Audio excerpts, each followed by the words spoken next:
Well, hello there. We are here again. Last week we got a lot of rave reviews, you know, on the topics we are handling. The topic we handled, and that was on the issue of mentoring. People were quite pleased and satisfied with the competency displayed by our guest psychologist Rachel Hunt. And today we are extremely privileged to have someone who has the track record of serving as the Director of Security at the University of the Southern Caribbean for 27 years. I mean, you're talking about longevity in a career and commitment, and dedication, and operating under the umbrella of diligence. And that's Mr. Steve Bing. So we're going to hear from him in a short while. But now we have our first clip. Call your friends and tell them we're discussing the issue of security and violence in schools, in communities, in homes. All of that we're looking at today and how to manage. Okay, so see you in a flash. Inclusion in Motion. Join us for Inclusion in Motion, a special Carew Centennial Parade for persons with disabilities. Let us celebrate their strengths and talents. This vibrant parade is a call for respect, accessibility, and full inclusion in our communities. Come walk, roll, cheer as we move forward together. June 14th, 2026. Check with the Possibility Ministries Director of your conference or mission for further details. Be a part of this historical movement because all are gifted, needed, and treasured. And as we told you last week, that day, June the 14th, is also World Blood Donor Day. Let me take this opportunity to congratulate Pastor Stephen Tull from Suriname.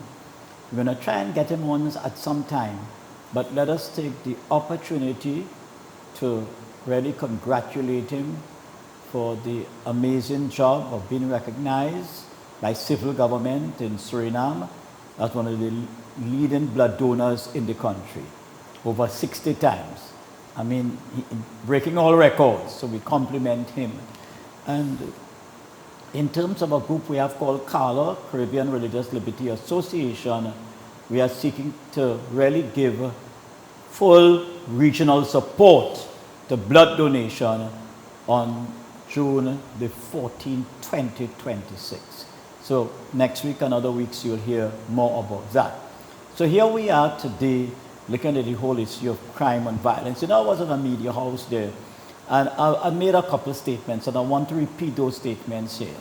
Number one, it is my conviction that a number of people in the region and in Trinidad and Tobago do not know, have no real idea of the extent of criminality, in our respective countries. I see politicians in Tobago rejoicing over the fact that the raider has gone and the US soldiers have gone. Now, let me tell you something. That has to be one of the greatest pieces of irony in the history of crime fighting in Trinidad and Tobago. That you would rejoice. It's almost like if that was hurting you, and we use the word, sovereignty and all that kind of thing. Listen, the drug lords have ensured that most of our nations in this CARICOM have nothing. They can't talk about sovereign status at all. You can't have sovereign status when people can bring in cocaine as they like.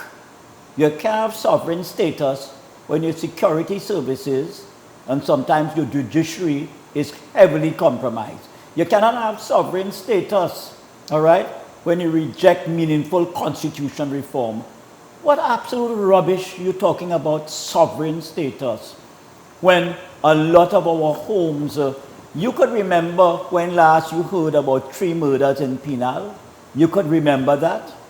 There are times, right now in our country, you're not even sure which spot is not a hot spot. You're not even sure about that. I was in Barbados. I felt so downright embarrassed when a caller on a popular radio station called in and said, Pastor Dottin, let me tell you the truth. When it comes into your country, every year is a hotspot. Imagine in Barbados, I am being told that. That used to embarrass me. But I understand about coping with reality. And by the way, in case you have doubts about my track record, it's 46 years of fighting this criminal thing now. Not 10 years ago, not 20 years ago. I've been everywhere in this country, talking to families everywhere. So you can have no doubt about the authenticity of what I am saying. When I speak, I'm talking about being on the ground, helping hurting families, helping poor families. That is my track record right now. But I get so angry with some politicians in our country. And clearly, I mean, I want to be very, very clear today. We have refused to handle certain issues. So we have sown the wind and we have reaped the whirlwind. Imagine I'm going to a police station to pull out a girl, all right, who is with a guy who is a drug lord, and in the police station as a soldier, all right, and soldier gets this clefailia and a police officer who giving backing to her boyfriend. And I am afraid to say it, the girl, all right, supposed to be a member of my church. I'm talking about textbook here. And when I make a spin back to drop her down, all right, after the police give me a whole lecture and insulting me and telling me that pastors must know more about what mediation. So you know what mediation means there? I must encourage a church girl to be with a drug lord who is guarded by a police and a soldier. You crazy? You telling me that? No. We have to do better than that. And when I come back now, you profile my drive. You set up a roadblock because you're not happy. You are not happy that I have come to pull the girl out of a toxic relationship. You know what is a toxic relationship? When you, as the boyfriend, can take a cutlass and planaste the girl on her face in the middle of this San Fernando, near to the San Fernando hospital. I mean, what could be worse than that? I mean, you tell me, my dear viewers and listeners, you tell me what could be more bizarre than that? So you have to beat the girl with a cutlass, and the girl is pregnant for you, you know. What's wrong? You know, last week when we were here and we raised a certain issue, Rachel Hunt turned away. We were talking about girls who just love to be in toxic relationships with violent men. Men who don't care two hoots about you. If you drop dead, all right, they will rejoice. And I want to tell the young ladies that today, this is a very serious thing I'm saying. Do not stay with men who could be your murderers and you be the victim. That it is wrong. And when I look at what is going on here, you're 14-year-old girls with 28-year-old bandits. Are we crazy or what? Parents, where are you? Fathers, where are you? Some fathers play no role in the life of their children whatsoever. But there are other fathers who I could tell you who have fought drug lords and dragged out their sons and went as far as borrowing money from the bank to send their children away, all right, my relatives away who will live in a less toxic environment. So we're talking here about sacrifice. Huh? I will tell you, the last thing I want to do on this earth before they bury me, because I don't like cremation at all. Well, I wouldn't know. I mean, I wouldn't know if they burn me or they bury me. I wouldn't have a clue. Because the good book says the living know that they shall die, but the dead know not anything. I feel we need to have a strong volunteer army in this country, all right, to oppose the criminals who, state of emergency or neo state of emergency, Zozo, Zolo, whatever you call it, they have made up their minds to go to the finish line, all right, and die in a blaze of gunfire. That is their mental, that is their perception, that is how their minds are framed. So we have to do what we have to do. And the church, I said it once, I said it twice, the church, when it comes to family and everybody, I think generally all professions agree that all of us have to play a role, every NGO. So the church, the NGOs of the church, like you'll hear about that from Brother Steve Bing this evening in terms of the Love Until Foundation, the police clubs, the church, the political directorate, the business associations, all of us, parents, teachers association, all of us, we have to play a role. And we have to be confident and committed in terms of, where we want this country to go. But clearly, if you could have murder still under a state of emergency, I understand what the Prime Minister is saying, that the murder rate has dropped, etc., etc. But it's not just the quantity of the murders, it's the quality. Imagine a soldier got shot. The bullet went from one end, the brain there, and exit through the other end. And the whole you're seeing in the picture that went viral on Facebook, the whole you're seeing is the exit. So we have a bunch of professional snipers, all right, in this country who are murderers. That's their career. You have doctor, nurse, teacher, prison officer, judge, attorney, hello. And the last one, assassins. That is their career. As one guy told a young lady in Central, I have made up my mind. This is my career. I will die in this career. What's the career? Banditry. That is the career. And now I am glad we're discovering a lot of homes that are prostitution centers under lock and key. Could you imagine that? We have a number of homes that are prostitution centers. Not no broken down homes, top of the line, almost like palaces. They look like palaces. Underneath there, Satan operating, selling young girls to unscrupulous men. So therefore, I want to tell you, we are privileged to have you, viewing this program. We thank you for all the comments we are getting. And as I was advised by Sister Rachel, let us please post your comments, because when you post your comments, you're encouraging other people to view the program. So tell us how you feel about these programs. We're having programs that are dealing with significant national issues. That is what we are having. So when we come in, we're dealing with violence in the society, violence in schools, thuggery. We're dealing with all of that in the community. We're dealing with gangs. What has led to the proliferation of gangs in our society? All that. All right? We're going to hear from an expert, and we are glad to have him today. This, I think, is the 4th or 5th time he is with us, and we appreciate his input and the quality of research that he does. So, see you in a flash after the marketing space. See you, and we're going to interview Brother Steve Ging.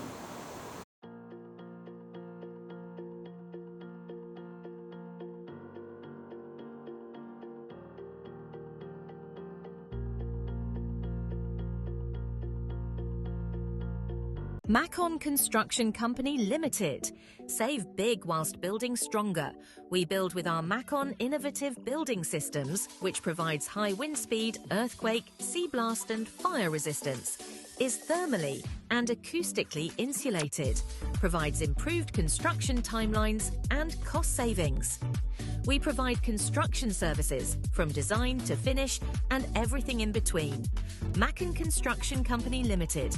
Building green today with tomorrow's technology. Contact or visit us today. Are you looking for the right space for your business? Fred's Plaza has the space you need. We offer professional rental spaces designed for growing businesses.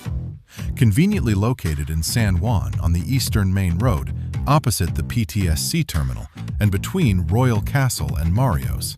Easy access, high visibility. For inquiries, call or WhatsApp 868-384-7142 today, or visit Level 3 Fred's Plaza for details.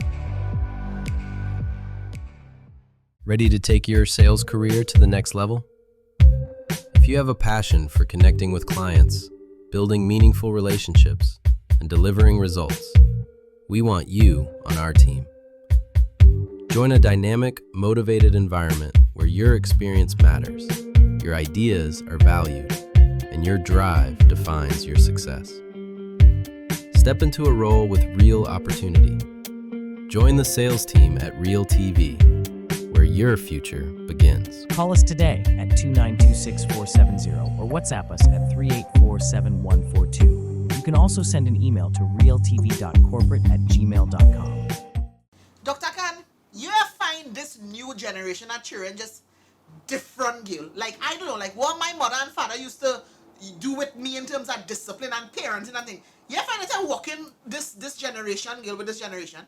Stefan, you're right. But don't worry. CTA is coming up with the ABCs of parenting in a Trinbagonian style. And we have you, the right man, to start us off. Well, I thinking that might be a good thing, because what I thinking, we could probably mix the old traditional way and give them some new modern ideas now, so we could help these younger parents, especially. What do you think? That's exactly what we're going to do. Let we do it. Let we go.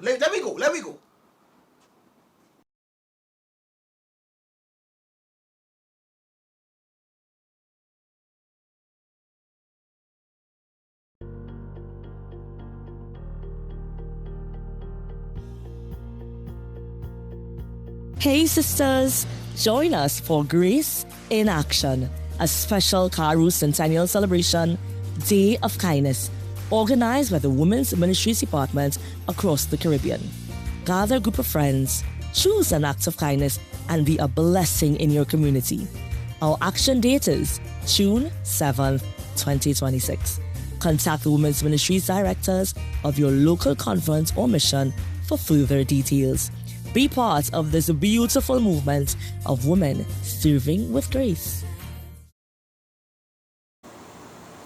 Well, this is, in case you forgot how we looked, this is Mr. Steve Bing. In church, we call him Brother Steve Bing, and he's the first elder of the Laventille Church. So he plays a critical role in a challenging area and is known for his commitment, to any task that he's given.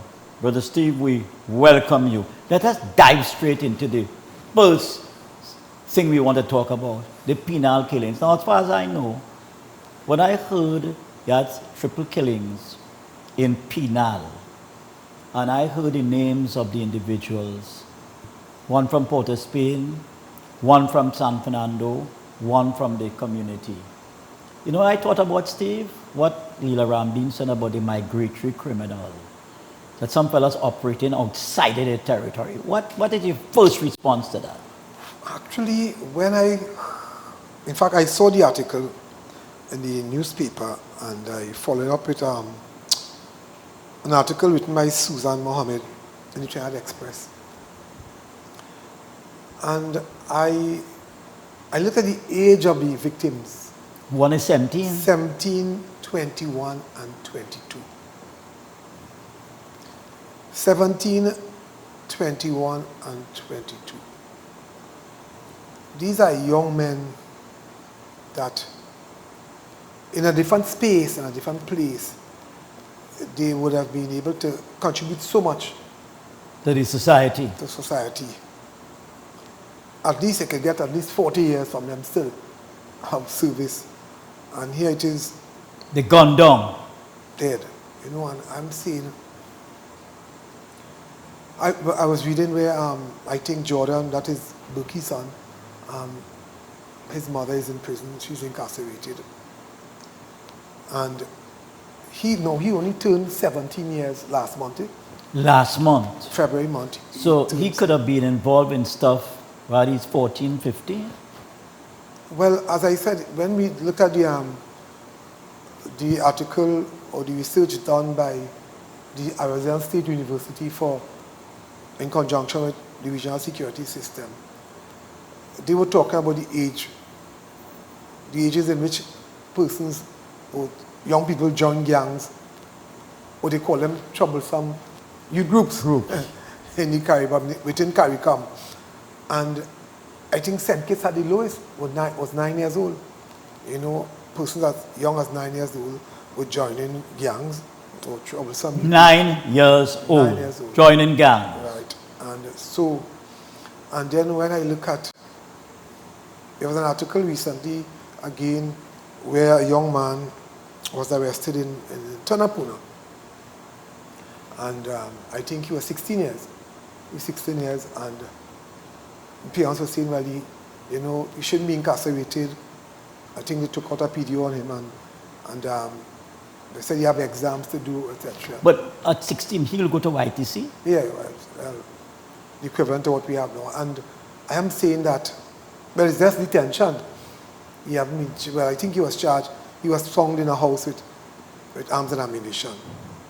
And it is alleged that he's a member of one gang and he's planning reprisal attacks in the next gang area, or next area where a gang is based, all right, and operating from. And I am saying this blood, letting know it won't stop, because these guys, and again too, Jordan he appeared in court for the possession of counterfeit money. Counterfeit money. Yeah, right. And I'm saying is that if you purchase something from me using counterfeit money, I lost twice. In that I lost my item, and the money I get, I cannot use it. And really and truly in the underworld, when people find out they scam them with using counterfeit money, they come back for you, they swing back for you, you know. You know, they have the rules among themselves, you know. Let me ask you a question before you go further. So we have experts with producing counterfeit money in Trinidad. We're not importing that. That is happening here. Yeah, we have been. How long after we bring out the polymer bill that, you know, people was counterfeiting and making forgery? That's par for the course. Yeah, that's I mean to say, people may not produce counterfeit trying to big bills, because where could use that again, you know? But they really target US, and they will use like FETs and carnival time to use and circulate that. To purchase the stuff. Right, so people in those fast-paced places, people not checking and thing, you know. Local bills like 120, they'll produce some and use it quick, you know. In gas stations, people, you know. Even, I went to a fast food outlet recently, and one of the cashiers was showing me, look, we have 100 US TTs for us. It's looking genuine, but close examination. Yes, it's a fraudulent bill, right? And so I look at, and I ask myself, I know some years ago I was in Texas, and I was telling one of the young persons who were staying by, I said, let's go for pizza. And he said, no curfew. I said, but I was outside last time, what curfew? And then he explained to me, there's a juvenile curfew in that part of Texas. And I saw it in Florida too. Juvenile curfew. Yes, where children under, I think in Texas was 16 years. During the weekday, school days, if you're outside after 10 to 9 o'clock, you must be accompanied by an adult, your parents. Parents must be. That is by law. Yeah, by law. I mean, some experts, some researchers say that it wasn't really working. We were down in Florida, and I was talking to my brother, and I said, you know, I saw in Texas, he said, just now you'll see, at 12 o'clock, you see police driving around the city square in golf carts, and the light flashing, and all the young people just disappear. Once you're not accompanied by a parent. By adult. An adult, yeah. All right? And I seen where Jordan was this night. He wasn't too far from where his grandmother lived. But was he in an environment where there's a structured program taking place? Where he's supervised? Yeah, where he's supervised, you know. Some people say, well, my friends will be there, but young people really can't supervise young people. You're the adult to supervise. Wait a minute, you heard that, folks? Young people really can't supervise young people. So this parentification thing, stop it. Yeah, so they live and not too far to go into a house and kill 3 persons. Was it, you think, was one shooter or a number of shooters? No. That one shooter won't go to take out 3 persons just like that. You know, I noticed something was published in the newspaper recently with the killing, a murder, a homicide in Sandy Grande. And they say, okay, at the police found at the scene, there were .223 rounds and 9-meter rounds.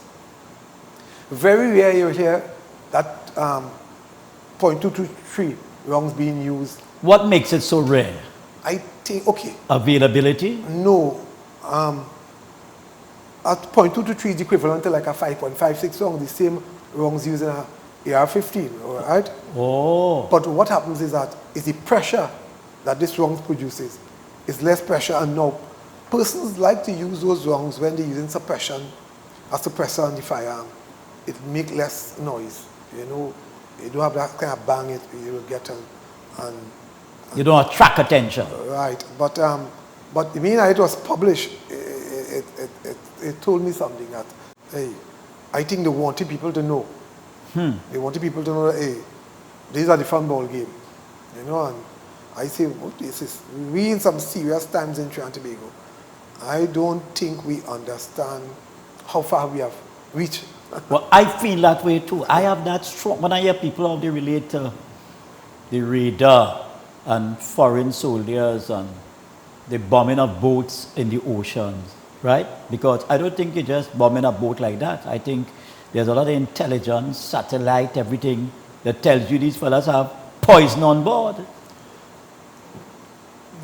For years, what I learned from watching and reading about how the Americans, especially the DA, how they operate, they won't, when they come for you, they have a solid case. It is because they have been watching you like for almost a year, and they make sure they build a case. They make sure they build a case that when they come for you, they sure do. I noticed the Democrats in the U.S. Congress came strong as the Republicans, but the same thing was said, that there's no boat bomb by just first time out there, flying, and a filter bomber boat is consistent intelligence gathering. I remember some years ago they held a guy in Piaco Airport. It was a lady, sorry, trafficking, and I was talking to one of the guys from narcotics, and he said, listen, people who we catch ready, they're greedy. They're greedy. He said you can make one trip and go on. And nobody will know. No. Since when you're doing it over and over. Yeah, they started flagging and they look at it and say, nah, you're traveling too much. Where you going? They started questioning you, and that is, you know, you get greedy. You went first time, second time, it's easy, and it's easy money, it's okay, I'll go again. You know, and I'm saying when we look at what is frightening, Pastor, is the amount of young people involved in crime. It's not just young adults, you talk about teenagers involved in crime. That means they were trained from the time they were in Form 2 and Form 3. Primary school. Primary school. Primary school, Pastor. At 12 years old, there are some young people who could actually assemble and disassemble a firearm. Easy. 12 years old. Yeah, they could tell. Folks, you hearing that? 12 years old, they could assemble and disassemble, you know, dismantle. Dismantle, yeah. Yes. They know how to do it. They could tell you, besides watching the games, and they know what weapon to select to engage in the games and the computer. Pastor, they know it live. They see it live, they could tell you. And I realized recently that they start to call them now custodians, arms custodians. So they, and in some cases, they might be armorers too. They could fix the firearm for you too. You know, they could do it in that sense. So they're not just holding firearms and storing firearms for the gangs and hiding it because they will think that the young and people won't look to search them, you know. Okay, we're going to hold it here. When we come back for the third segment, we are looking at the issue for why this spike, watch me carefully, in cluster killings. Why this spike? You're killing by threes, by twos, and I think there's a spike in reprisal killings too. We're going to look at what is triggering all of this, okay? So, see you in a flash.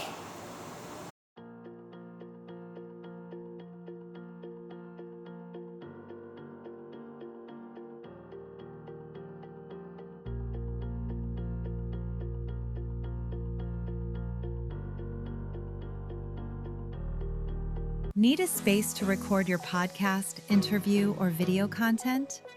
Our fully equipped studio is available for rental, perfect for productions of all kinds.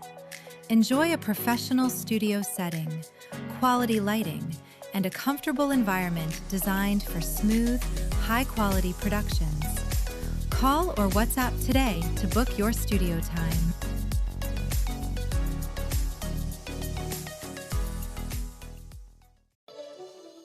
Hi, I'm Zalisa Budu Singh Rupani, and I'm inviting you to join me for Conversations with Zalisa right here on Real TV.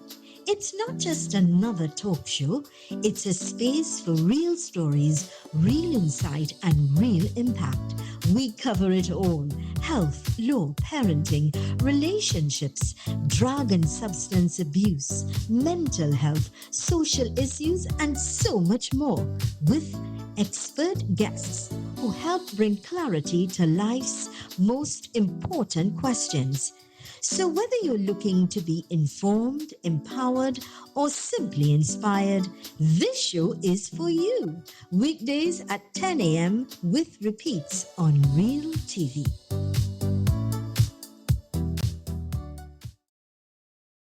Are you ready to kickstart your career? It's time to be your own boss. Present your own ideas. Control your own narrative. Allow yourself to be seen. Allow your voice to be heard. Host your show with us at Real TV. Call us today at 292-6470 or WhatsApp us at 384-7142. You can also send an email to realtv.corporate@gmail.com.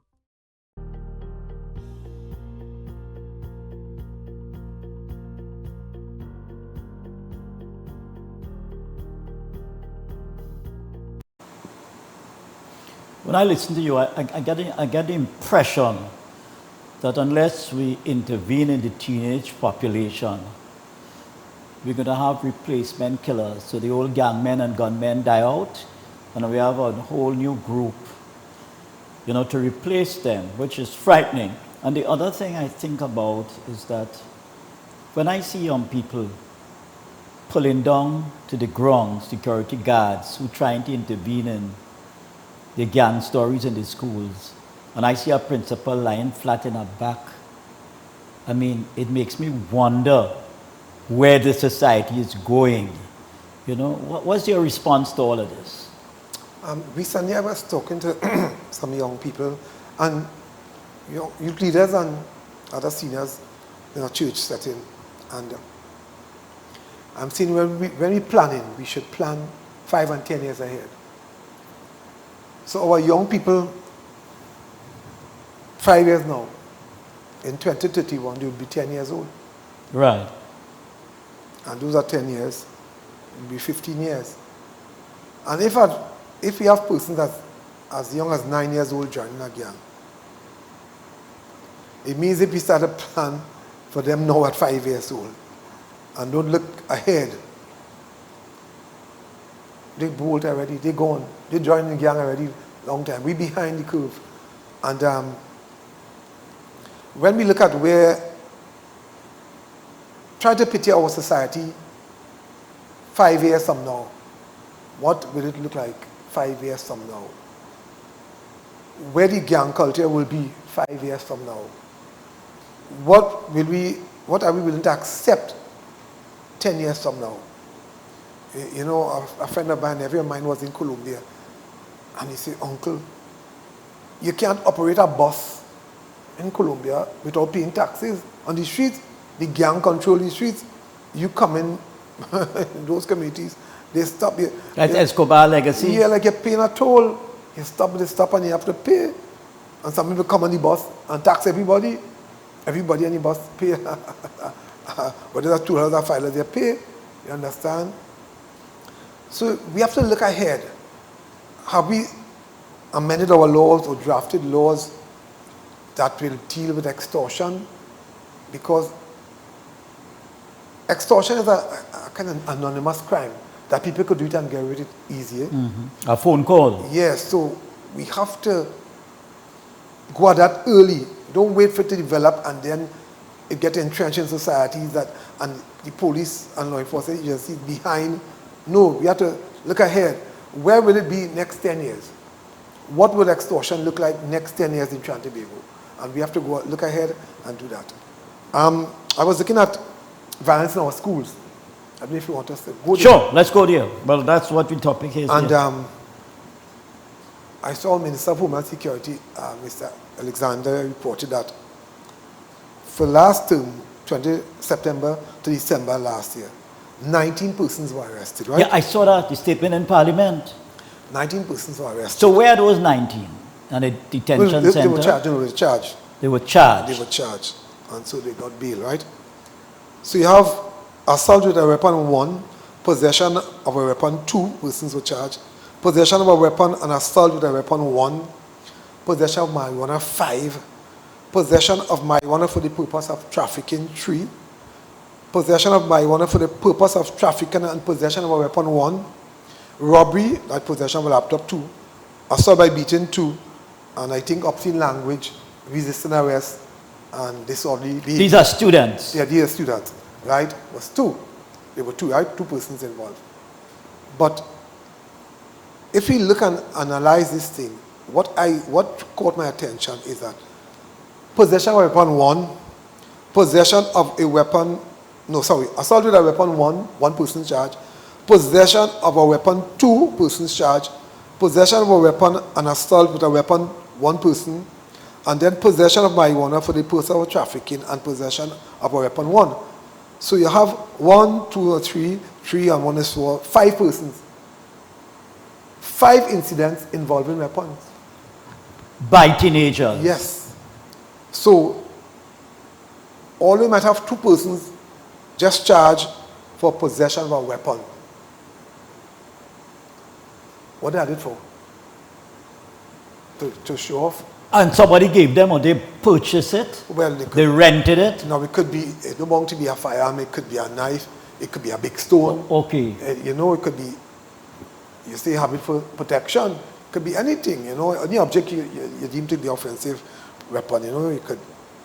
But the main idea, remember years ago, that time the flying squad was a wrong thing, and I think they went down to Mokrapa school, and the whole guy with 30 knives. One person had 30 knives. 1-3. Oh yeah, and somebody said, "But you are a butcher? What are you doing so much knives?" No, you know what I mean? But at the time, that school was rough. Mokrapa school was rough. So when we look at the idea that young people arming themselves, is some things that we have to consider, because you might move from a knife today, but what is your real objective? What you think is the real ultimate? What is the real weapon you want? A firearm? What it is? So we have to look at that. It will lead, a big stone today might lead to a knife, a Rambo knife next week, and then, the one thing that probably could put fear in you too. I don't just want to be able to hurt or inflict punishment or hurt on you, but it must be able to put fear into you. Intimidate you. Yes. Must be able to do that. So I think, and imagine security guards have to confront that in schools. Imagine a security guard have to confront that in school. And a 13-year-old boy with a knife could start there and hurt you. Could seriously wound you, could even kill you. You understand? And you have to put up with that. And so some people say, look, I'm not getting involved in that kind of jobs at all, because, But I think, on a whole, is our society has grown to accept violence for pastor. Wait. Well, let's go there for the next few minutes. Because I concur with you that the society has accepted that there must be a level of... So you think they got desensitized? We live in a culture where violence is accepted as a solution. As a solution. As a solution. When we solve issues by violence, that is how some of us solve. In fact, some of our children give problems, and as the issues we want to solve with them, we use violence. We use violence, and I'm not talking about just punishing the child. We actually brutalize some children. Parents will tell you, I'll beat you like a snake, and they will do it in truth. I remember some years ago, on a basketball court in a certain area,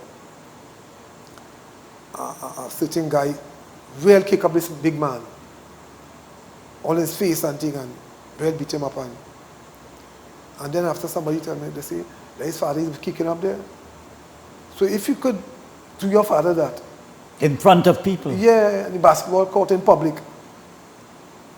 You won't hesitate to do a stranger. A stranger. No, if you could do a pair on that. Yeah.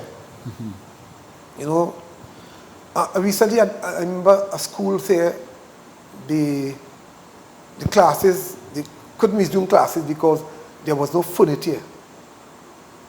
And recently someone was watching a video, but the same new furniture that the school was given, they tried pelting the chairs and breaking up the chairs and things, mashing the chairs and whatever rough play. And that was the same term before that classroom had no chairs. And so the chairs became weapons. Yeah, they mash it up. They, you know, as though we don't have pride in our surroundings, our communities, and respect for properties, people, property, and our property. Like we don't have respect, you know, for those things. People will. I remember years ago in primary school, I think, that campaign, Drive Charlie Away. With sanitation. I remember that. And that was a big thing, Drive Charlie Away. You know, they established different dumpsters in the communities, and people were encouraged to place the garbage in the bin, you know, and they went on a real hard drive to instill that into, it was something in school we did. And I think we need to go back to some of those things, Pastor. Some of the communities, you know, we just throw garbage anyway. You know, I'd be driving behind a vehicle and people eat doubles or something, just throw the paper out, like nothing past, throw a cup outside. It's almost like automatic. Yes.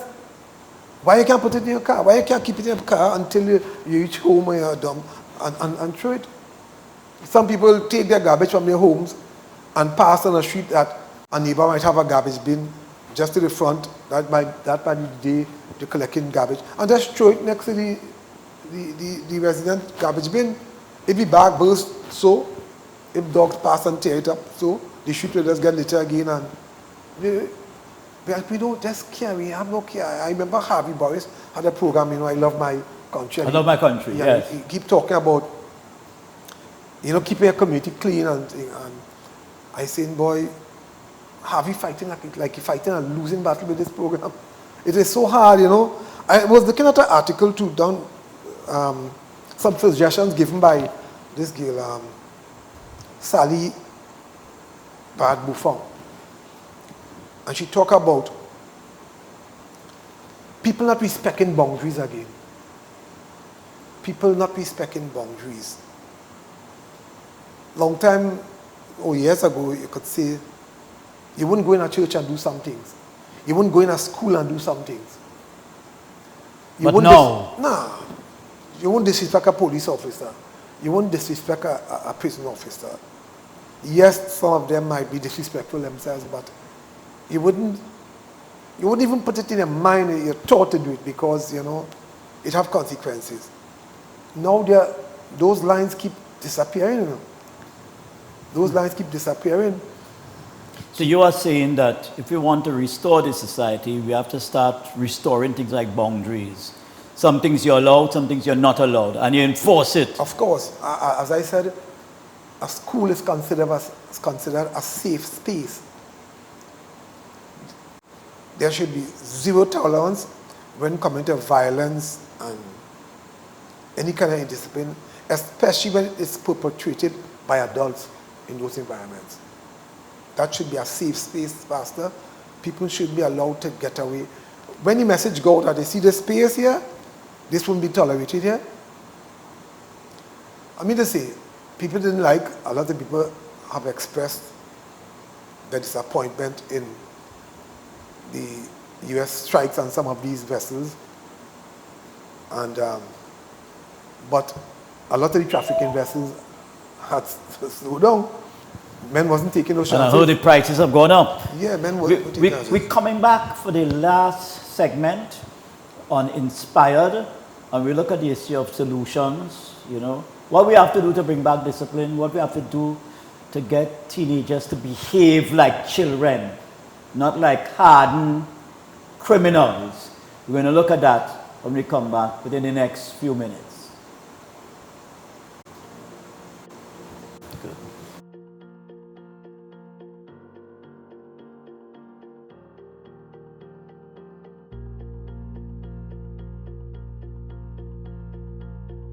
When security matters most, choose Catch Security Services Limited. We are proudly approved by the Ministry of Homeland Security. We protect your home, business, community, and much more. Our services include professional baton and armed officers, specialized K-9 units, mobile patrols, secure cash pickups, secure transport, and pepper spray applications and supply coming soon. Don't wait. Secure your assets now. Contact Catch Security today. Call 622-6601, email info@cssl-tt.com, or visit our office at 30-32, Saddle Road, Maraval. Need a space to record your podcast, interview, or video content? Our fully equipped studio is available for rental, perfect for productions of all kinds. Enjoy a professional studio setting, quality lighting, and a comfortable environment designed for smooth, high-quality productions. Call or WhatsApp today to book your studio time.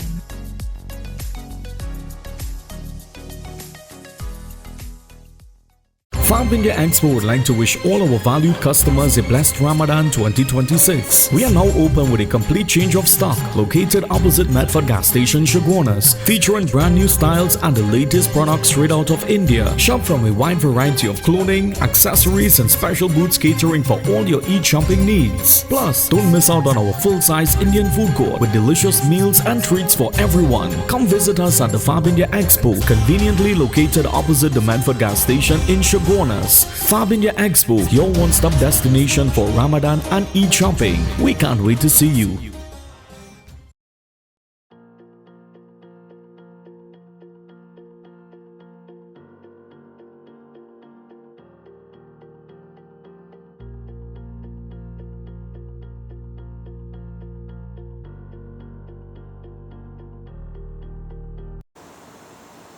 Hi there. We are glad that you have stayed with us throughout this program, where we're looking at a very thorny and complex and, depressing subject of crime, teenagers, the community, weapons availability, parental, horrible examples. We're looking at that. But let's go to this clip and then we come back as we look for solutions.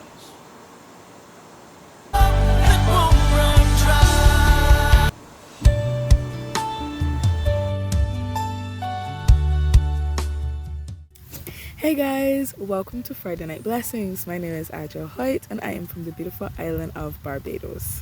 Today I want to talk to you about God's presence. Now we know that God exists, although we cannot see him. How do we know that he is real then? Well, it's because we can see the effects of his love and grace all around us each and every day. The fact that we are alive and breathing is testament to the fact that our God is a true God. Just like the wind, which we cannot see, we know that it exists because we can hear it rustling through the trees and we see the effect that it has on the things around us.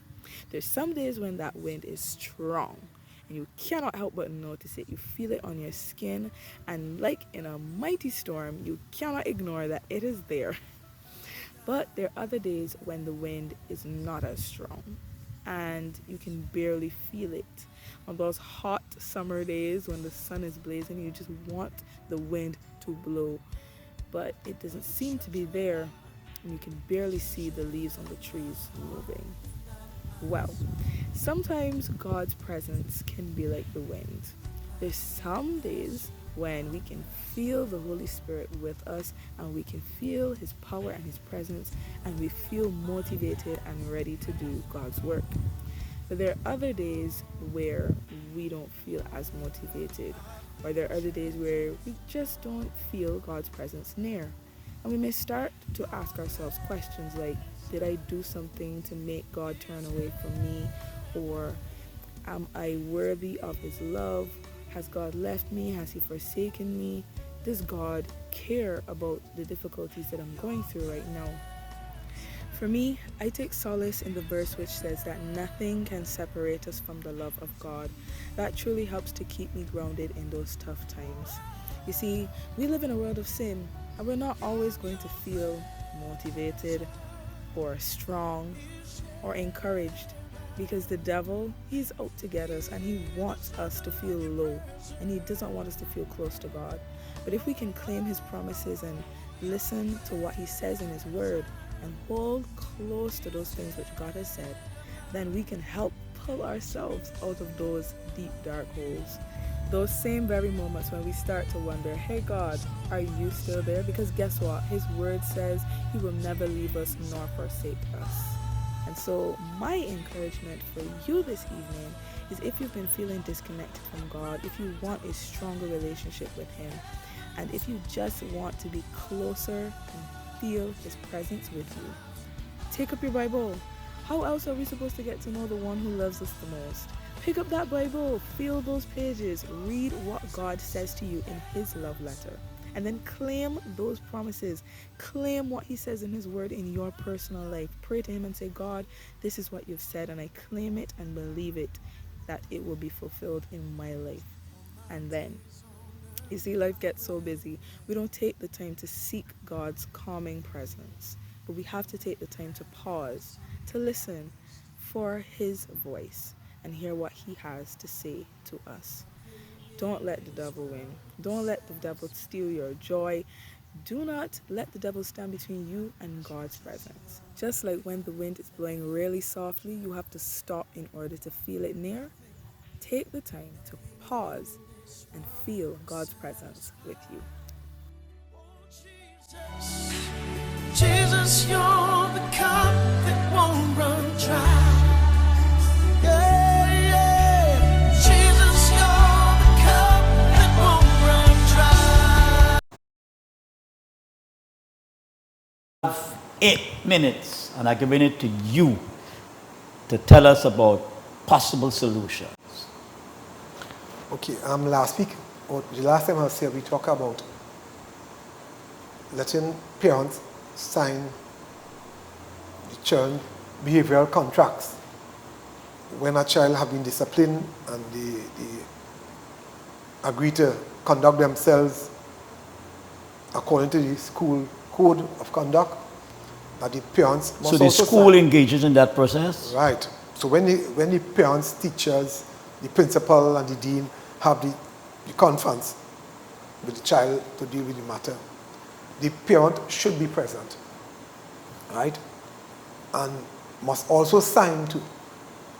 Now, last week what I mentioned is that, or the last time I was here, we talked about some parents may come, they may not come, and they'll tell you, sir, my mother to work, she's the only breadwinner in the home, you know. And so probably the laws probably need to be amended, where when a principal summon a parent to come to Has to come. Has to come, you know. So you have to look at that. But Sally Bad Buffon gives some suggestions here. And it's things I think we were talking about. And of course she mentioned, it talk about the will to do it. We have to have that will to do it.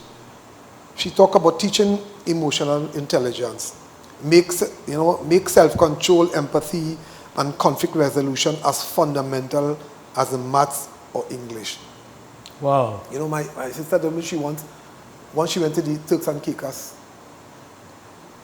and one of our children gave a teaching across there, and she said, when time to cross the road, the way the motorists will stop and the way the young people in the school will stop and treat visitors to the island was a whole different thing. So it's in the culture? They actually, no, but that was part of the curriculum in school. Wow. As how to deal with tourism and you know, that was part of the curriculum in school, you know, and children had to learn those things. So it becomes part of the culture in truth. So Sally's suggesting that, and I agree with that. In fact, it's something we talked about before. Early intervention teams use attendance and behavioral logs to flag at-risk students early, meet weekly to support and redirect them before conflict escalates. I think we should have do up matrices that when we see children displaying certain warning signs, that we know, you see this heading in a certain direction, time for intervention. Nip it in the bud. Yeah, don't wait till it get out of hand and child get in a fight. You could see it. I think one of the things that, I don't know if it was done, I haven't spoken to anybody, but the police, the SRPs that they recruited and placed in the schools, I think they had a batch, I think was 144 persons passed out, but I think 95 were assigned to these schools. So you had 80 schools that got students, SRPs. 60 secondary schools and 20 primary schools. And that was shocking to me. Imagine having to put security in primary schools, So, okay, the solution to supervision during breaks at schools. Supervision during breaks at schools. Yeah, recess time, or any intermission where the students not in a classroom, they should have some kind of supervision, even though they are allowed to come in by the cafeteria, out in the field, whatever. There should be some level of supervision, not just let them run and say, well, I like that. I like that. Must have that kind of level. Actually, I was talking to a teacher who taught in France and the States, and she told me that is something that they do in France and the United States. Wow. That they call them, I think in the States they call them surveillance officers. Yeah, and France have some other name for them. But they are who monitor the students during the break, they supervise them during the breaks, right? We talk about that, parental accountability contracts. Parents must commit to no weapons in schools, regular bag checks, and consequences at home for breaches. Discipline cannot be outsourced to teachers alone. So parents should have a right to check their school. Parents saying that, I hear parents talking about, I can't go in my child room, the child had a privacy, and I agree, I didn't even go in my child room, right? But they know I could come. You can't bring home no strange object and I don't know. And I think parents must exercise a level of control. Now, it can be challenging for some parents, Pastor. Some parents come home at midnight, they finish work, come home early, and the child is sleeping already. Yeah, and some live with their grandparents, granny gone in. As the sun set, granny left to go into sleep. It's difficult. I know it's difficult, but it can be done. People in the community could assist to children. You see a parent struggling with 3 children at home and only the father or the mother there. You could assist, and the church could assist in these items. Peer mediation. I remember some years ago we ran the peer counseling for persons with HIV and HIV/AIDS and things. We had that program, and we have peer counselors, peer treatment. That's right. So peer mediation. Right. You're teaching peers to mediate in conflicts, help disputes before they spiral into physical fights. So instead of people looking to film the fight, let some of the young people, students, be peer counselors, peer mediators, intervene, say, boy, let me handle that a different way. Let's go to the teacher. Or let me settle that some more in a different way. Don't get into a fight. Because nobody wins. In fact, long after the fight, as Sally was making a point, long after the fight, those who saw the fight, those who were witness to the fight, the students, they still suffer from the trauma and anxiety because you have to go back in our environment. Today was John, tomorrow might be you. Well, folks, they say time flies when you're having fun. But we have been satisfied by our national, security, to tell him expert. One who has done intelligence studies at the University of the Southern Caribbean. But I think in terms of the solutions, we've heard about peer, mediation. We've heard about signing of contracts. We've heard about teaching, emotional intelligence. And the issue of supervising during the break period and I suppose the lunch period too. We have heard a lot of stuff. And of course, we believe in the spiritual, so teaching children to pray. I think some schools have sanctuaries where, You know, if you want to have a quiet moment, you can have a quiet moment. I think another area Brother Steve mentioned was the issue of conflict resolution, and you know, peers getting involved in that. So we were happy to have our security guy here, Brother Steve. I said in the beginning, I see at the end, he spent 27 years of Director of Security at the University of the Southern Caribbean.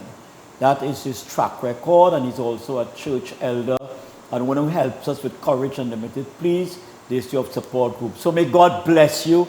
We look forward to seeing you next week, and we know God is going to bless us abundantly as we seek to produce a turnaround as volunteers. You know, we are not paid by the state. You know, we work with the church, and we have a commitment to making a difference and saving our youth, especially our teenagers and parents and adults.